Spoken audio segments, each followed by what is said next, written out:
Graças a Deus, louvado seja o nome do Senhor nosso Deus. E vamos nós para mais um momento muito especial dessa programação, que é o momento da palavra.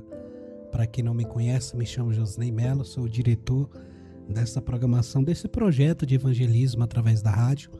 E dentre ele a gente está fazendo o programa Cidade Adora. Há muito tempo a gente já faz esse tipo de programa. Inclusive a gente tem um canal, né? O maior canal que eu mexo é o canal da Espinita Web, com mais de 2.000 inscritos. E aí, muitas vezes a gente já fez live lá de evangelismo com temas e foram muito bem aceitos, graças a Deus. E a gente não pode parar. Diante das ferramentas e das condições que o Senhor vai confiando em nossas mãos, nos dando condição, a gente vai aprimorando e vai fazendo o ID do Senhor. Louva a Deus que hoje a gente consegue ter uma câmera dinâmica, né, que consegue dar um zoom assim. Inclusive estamos até trabalhando com cobertura de evento, né, evangélico.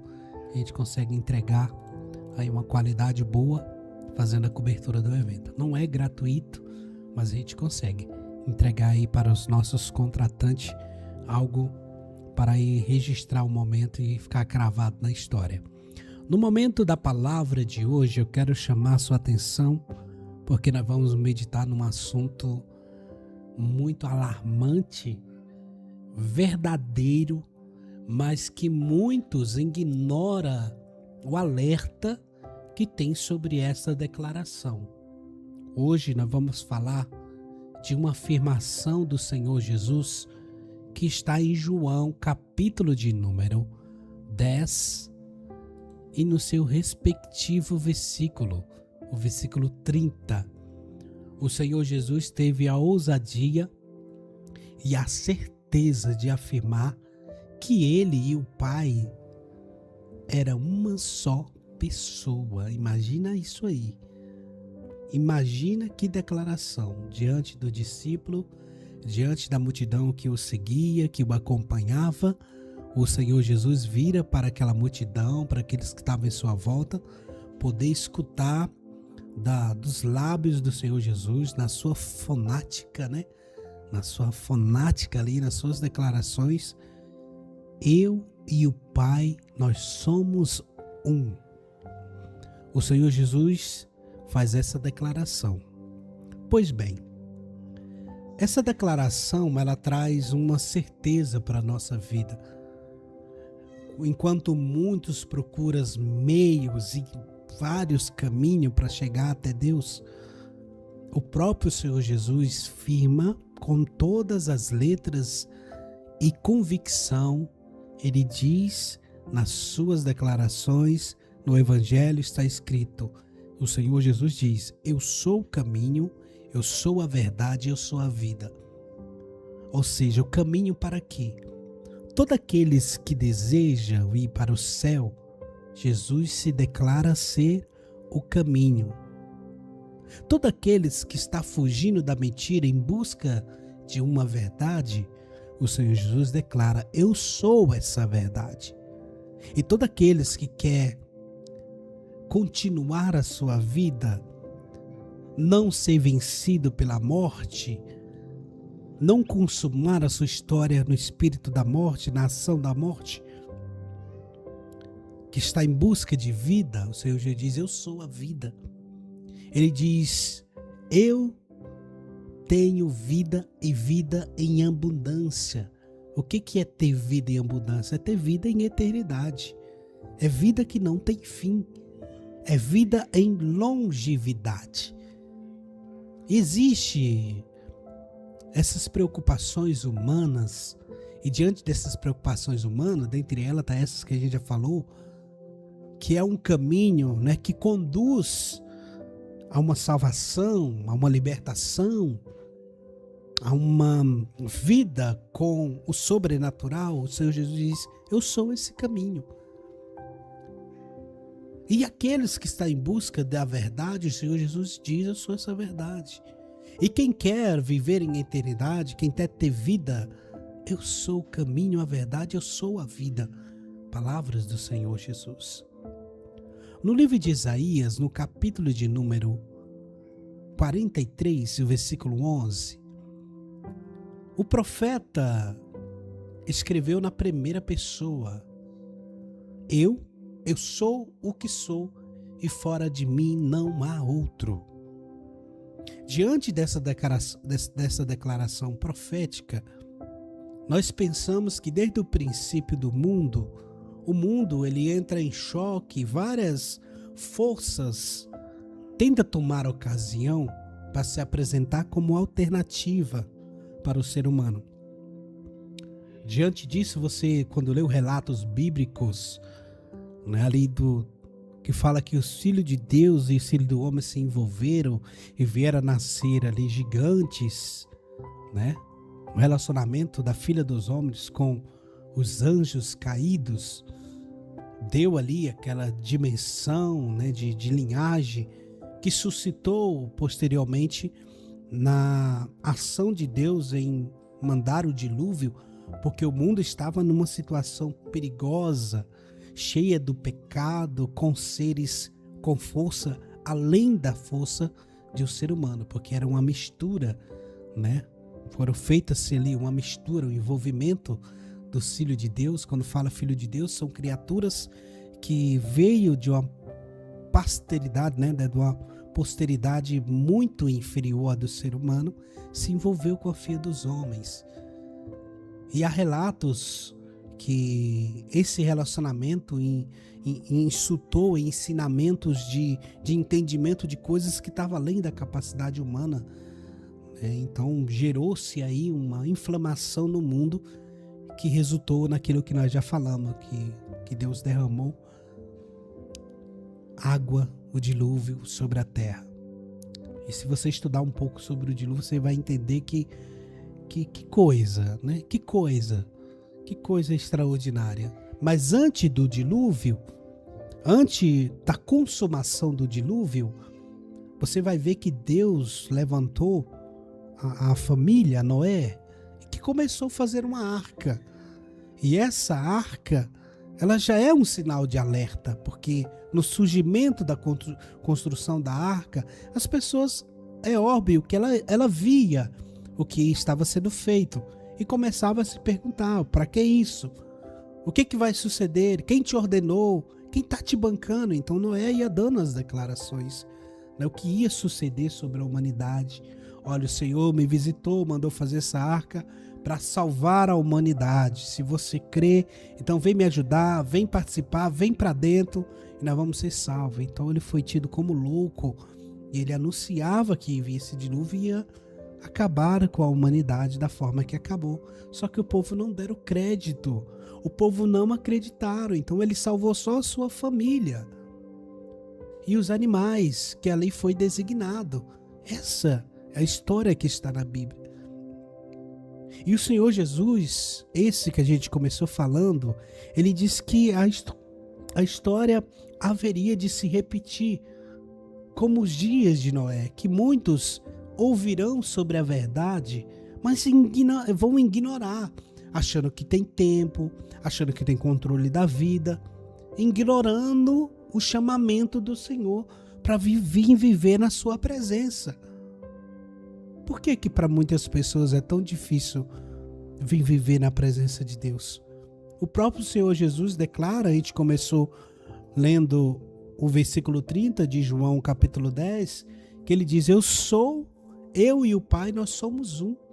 Lá em Isaías 43, versículo 11, o profeta deixou escrito, né? Eu sou o Senhor e fora de mim não há outro. Se nós temos um Deus que declara para nós as suas verdades e que a humanidade vai chegar um tempo que vai colher sobre suas ações, vir um julgamento de Deus, vir um peneirar de Deus, e Deus vai relevar para si aqueles ao qual deu ouvido à sua verdade, e um desse caminho é Jesus Cristo. Por isso que todos aqueles que querem ir para o céu, que quer ser justificado diante de Deus, ele precisa confessar a Jesus Cristo como Salvador. Porque se você ler a plenitude, né? O resumo, né? O suprassumo da trajetória bíblica é justamente isso. O Noé do nosso tempo é o Senhor Jesus.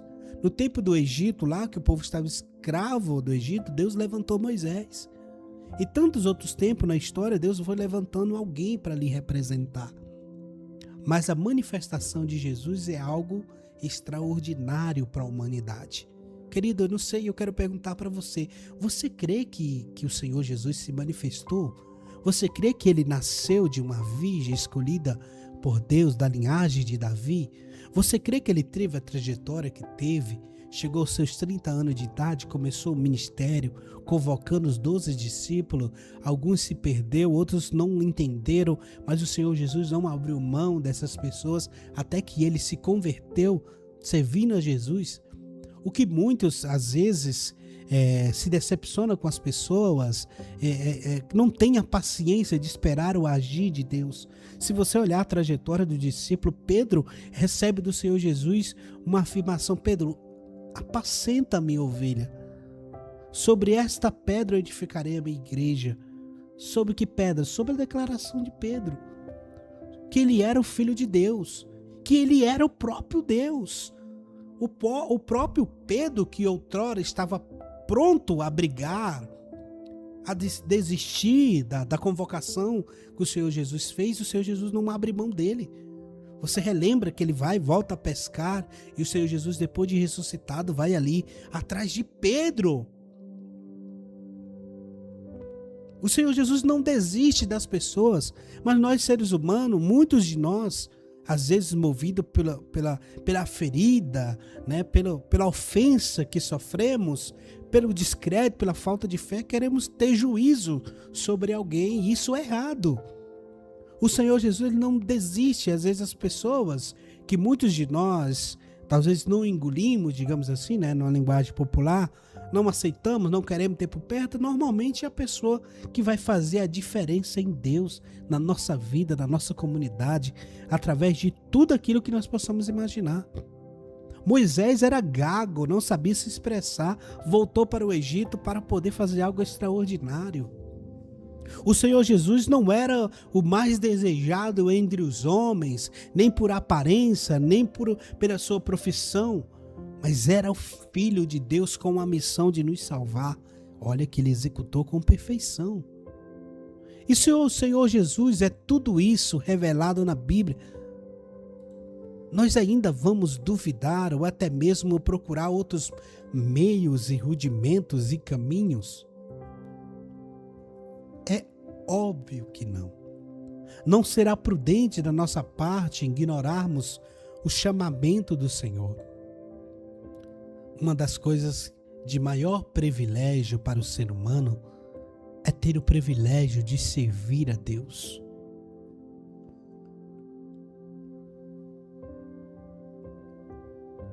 O Evangelho segundo escreveu João, no capítulo de número 10, começa dizendo: na verdade, te digo que aquele que não entrar pela porta do curral das ovelhas, mas subir por outra parte, é ladrão e salteador. Existe um segmento perfeito que o Senhor Jesus quer que nós seguimos para nos tornarmos participantes do céu. Somente através dele, ele é o filtro perfeito. Somente através da aprovação de Jesus, meus irmãos, que a gente vai conseguir a aceitação no céu. Se a gente entrar de outro meio, se a gente não conseguir testificar que é um servo do Senhor Jesus, o que vai ser entendido sobre nós é que nós seremos ladrão e salteador. Você sabe o que um ladrão faz? Você sabe o que um salteador faz? Parece ladrão e salteador tá na mesma categoria, mas não. Tem fundamentação específica. Aquele, porém, que entrar pela porta e o pastor das ovelhas, até o porteiro abre, os ovelhos ouvem a sua voz e chama pelo nome das suas ovelhas e traz para fora. O Senhor Jesus faz uma alegoria aqui de comparação, porque o pastor, ele conhece as suas ovelhas. As ovelhas conhecem o seu pastor. E quando ele as chama, elas atendem.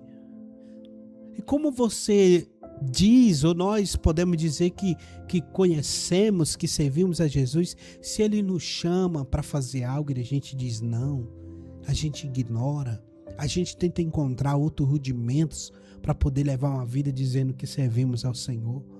Isso é um perigo, é algo totalmente fora dos rudimentos que o Senhor Jesus diz. E Ele declara em João capítulo 10, versículo 30, que Ele e Deus é uma só pessoa. Então desagradar Jesus, não ser conhecido por Jesus, é não ser conhecido por Deus. Desagradar Jesus é desagradar a Deus. As ovelhas verdadeiras de Cristo Jesus de modo algum seguirão ao estranho. Antes ela foge dele porque não conhece a sua voz, não conhece a voz do estranho. Jesus disse-lhe essa parábola, mas eles não entenderam o que era que ele dizia. Tornou, pois, Jesus a dizer: em verdade vos digo que eu sou a porta da ovelha, e todo quanto vier até mim, o que vier antes de mim são ladrões e salteadores. Mas as ovelhas não ouviram a sua voz. A sua porta, se alguém entrar e salvar-se-á, entrará e achará pastagem. O Senhor Jesus é a nossa oportunidade perfeita. O Senhor Jesus é tudo o que nós esperávamos, tudo o que precisamos.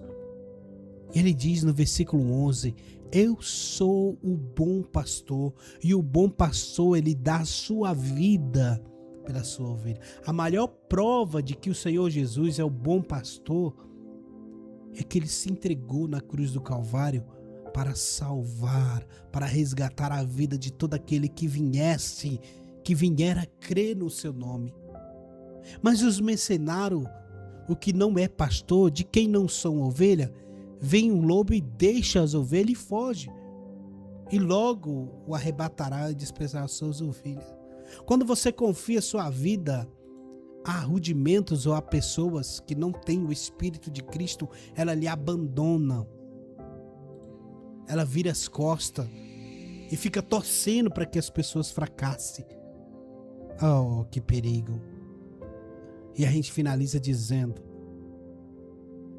assim como o Pai conhece a mim, também eu conheço o Pai e dou a minha vida pelas ovelhas. Declaração do Senhor Jesus. Ele que em Deus é a mesma pessoa, ele diz que dá a vida pelas suas ovelhas. Meu querido e minha querida, entenda uma coisa. A oportunidade que nós temos parece algo tão banal para muitos. A oportunidade de salvação, a oportunidade de servir a Deus, a oportunidade de ser salvo em eternidade. Mas muitos encaram ela tão banalmente. Tem gente que o que importa é o seu eu e não o reino de Deus. Chegou um tempo da gente começar a dar crédito para o reino de Deus e pegar a nossa vida e entregar no altar do Senhor. Porque o Senhor Jesus, Ele e Deus são a mesma pessoa. Estão em conformidade. A entrega de Jesus na cruz do Calvário foi a vontade de Deus. A vinda de Jesus na terra foi uma vontade dele para agradar a Deus. Ele disse, quando o Senhor Jesus ali na beira do Jordão: esse é o meu filho amado que me dá tanto prazer. Quer gerar prazer no coração de Deus?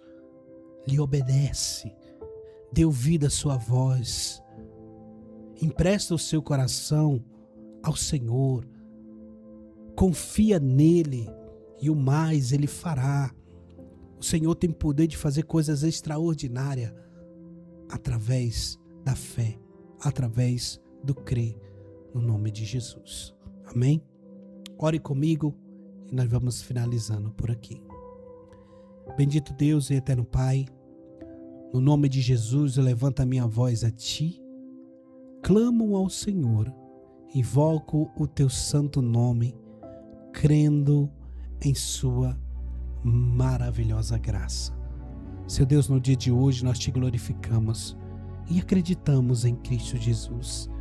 Acreditamos que o Senhor tem algo extraordinário para a nossa vida e que o Senhor vai cumprir a Sua obra poderosa e maravilhosa. Eu peço a Ti, ó Deus, que no nome de Jesus, que o Senhor possa, de uma forma muito especial, alcançar cada lar, cada vida. E não só por mim ou por esse programa, mas por amor à Tua palavra que foi pregada nessa tarde. Envia ela com poder e autoridade, que quebra os grilhões, liberta de vitória, que este lar venha a ser abençoado, que esta família venha a ser alcançada e que Teu Espírito encontre a primazia de operar no meio deste coração. Repreenda todo mal, no nome de Jesus. Amém e amém. Querido, e até amanhã, terça-feira, com mais uma edição do Cidade Adora.